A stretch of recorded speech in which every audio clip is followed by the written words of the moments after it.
Hey guys, Paul here, and I'm excited to share this project with you that I just finished up. This is a walnut dining table that I built for my daughter Grace, and I'm going to walk you through step by step, and I'll share all of the products that I used along the way.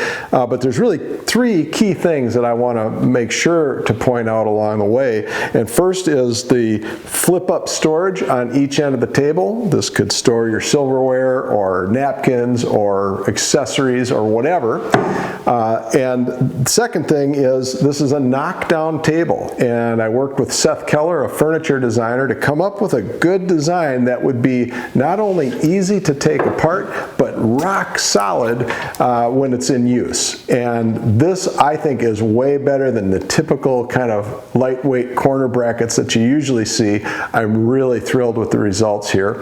And then the third key feature of the table really is the curvy legs. So these are kind of a bell-bottom design. These are based on a table that was made in the late 1800s and has been in our family since then. They curve, they slender down and then flare out at the bottom. And this is an exact replica of those. I've used this in a couple tables that I've built. I really like that. So without further ado, let's dive in and walk you through the steps to build this table. Let me know if you have questions down below and I'll answer whatever I can. Now the first thing I'm going to do is just walk through a sequence of getting some rough blanks in place for the legs. So this is 8/4 walnut, and I'm just slabbing it out, getting some approximate with a little bit of wiggle room blanks. And then I will start to refine that over at the jointer where I'll square up two faces on each one of the leg pieces, and then making sure that I'm keeping track of which faces I've jointed at the end. I'll mark the two that I have machined at the jointer, and then when I take those over to the planer, I will make sure to have the jointed faces down and machine the other two sides on the planer, taking everything down then to an S4S to my final blank size for the legs. And there will be some additional machining steps later. Now I've cut the rails to their final dimensions as well, and here I'm just machining some mortises using a domino machine.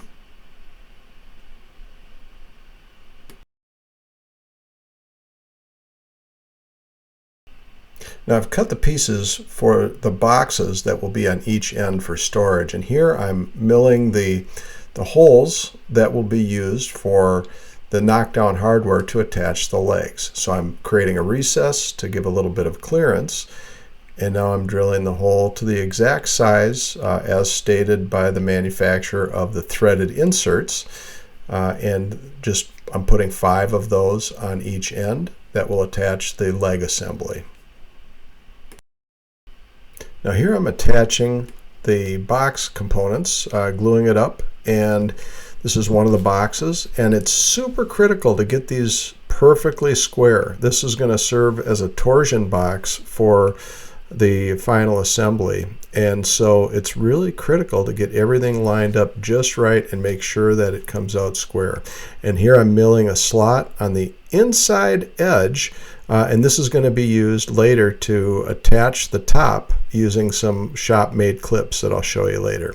Now I'm tracing the leg template onto the leg design, just the top portion that I'm going to cut on the bandsaw to capture that curve, and everything else is going to be cut on the table saw, which you'll see in a little bit. So just cutting that curve, leaving the line, that's really important. I'm going to leave the line, clean that up with a sander later. Now I take the blank over to the table saw using the Rockler tapering jig that was designed by Seth Keller. And now I'm going to just make that tapered cut all the way up to the curve. So the curve is done on the bandsaw. That's going to require a lot of sanding, but I'm using the table saw to cut the taper, and that's going to require very light sanding.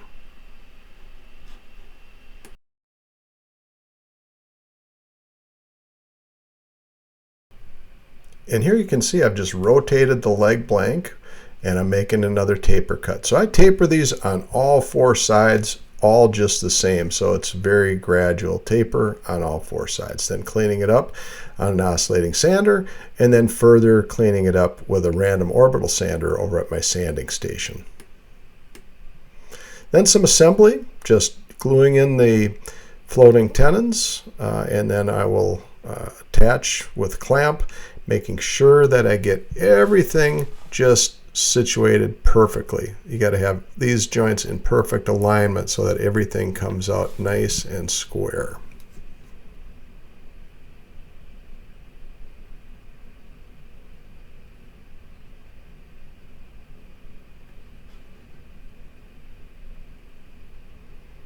Now here I'm just drilling for some screw holes that will be used as part of the final assembly of the torsion box, attaching the storage boxes with the rails on each side. It's probably an unnecessary step. You see here I'm tapping into position using some 18 gauge brads, and then using clamps to really lock things into position. So the screws are going to be added just at the very end, just as some final holding power. But it's questionable whether you would even need them. Here I'm installing a spacer that will be used to fill the gap between the leg assembly and the torsion box. And this spacer is where I will install the threaded inserts that we'll use to connect the leg assembly to the table body itself. I dipped a brad point bit into some chalk to mark it carefully and tapped it to mark my holes where I'm going to install the threaded inserts. Then used a Forstner bit to drill those out, being careful to get them to the perfect depth. You see the scrunchy look on my face? That's a look of intense concentration. Here I'm wiping a little bit of paste wax onto one of the threaded inserts, then just getting it started, threading it in by hand, and then taking the hex wrench and driving it home, keeping it as vertically oriented as possible. Then removing the driver setup, feeling and making sure that it's flush at least, and better yet, countersunk. Then doing some layout of the boards for my top sections, and once I like it, marking the orientation. And then you can see, if you look carefully, the pencil lines, I changed my mind. So I got out to the assembly table and decided to make a little switcheroo, and I reserve the right to do that. Now just getting everything carefully aligned. I did this in 4 initial glue ups. 1 for each of the end pieces, the wings, and then 2 pieces for the center, so that I could run them through my planer as sub-assemblies and then glue up the sub-assemblies for one final pass. So 1 joint remaining on the middle piece, and that worked out great. Then I just had 1 joint to sand flush on that panel. After the panels were all planed up and ready for further machining, I trimmed them all up to length using a very simple panel cutter. Then I rounded over the corners of the table just to make them a little bit more modern looking. And then when it came to installing the hinges, I used SOSS invisible hinges, and I'll give you the link with the exact specs. And I found that these were, not super forgiving, but if I took my time, I found that I could get them just super precisely installed. It's a couple step operation to mill the 2 different depths of mortises. And here I'm setting up for the second plunge, which uses the same router bit and the same collar. So that works out pretty great. You just got to really keep the sequence in mind and work through the steps very carefully, making sure you keep track of which side of your table is up. Because if you get that wrong, you will goof it up for sure. But they worked out great. And then just doing a test fit before unhooking the jig, and you can see that it just fits so snugly. And then just rounding over the tabletop, kind of getting ready for the final sanding and moving into finishing. So just rounded it over with a think it was a 3/8 inch round over bit. And then I installed some L brackets just to capture. You can see I'm capturing about 5 inches in the middle of the panel. And then to accommodate the wood movement of that solid top, I used these shop-made clips slipped into that channel that I had routed, that I dadoed earlier that you saw. And you can see the positioning that I have on those. And that holds it solidly while allowing it to expand and contract. And then here you see I'm installing the SOSS hinges, the invisible hinge setup, pre-drilling and then driving the screws in place. So first I installed into the tabletop that was attached, and then I flipped it over and installed it into the wings, I guess I'll call them. They're not leaves, but they're more like a wing system. So it's really important to get these installed flush and just gently easing them in, making sure that they're installed straight and not, so you see I didn't drive that first screw home all the way. I wanted to get them both in, get them started, and then finish off by driving them home. And once they're installed, just a quick check to make sure that that wing is bottoming out all the way.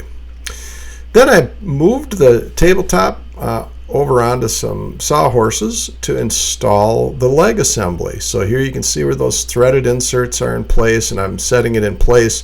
I used a domino to get alignment, just one domino on one side. You could do both, but I don't think it's really necessary. And then just driving those screws home into the threaded inserts, and again, it just comes out so nice and solid.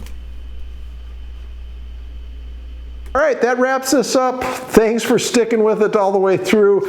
Let me know if you have questions down below. I'll get back to you with best answers I can as quickly as I can. If you're enjoying this content, hope you'll hit like and subscribe. Even if you're not liking the content, even if you don't like it whatsoever, please subscribe and follow along my journey. Thanks again for watching, and I hope to see you next time.